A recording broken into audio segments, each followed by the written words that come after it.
So this is our 993 project. We discovered early on that it had some oil leaks from the chain housing.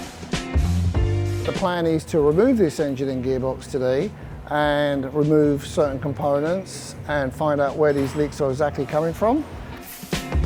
Basically take care of them.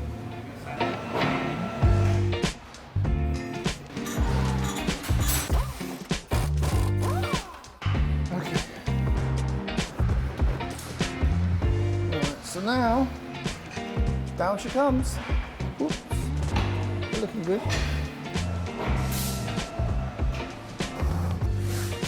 That's it, it's out. We finally got the engine and transmission out.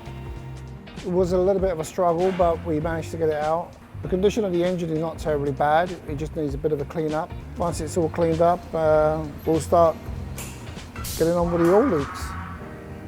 Really nice condition.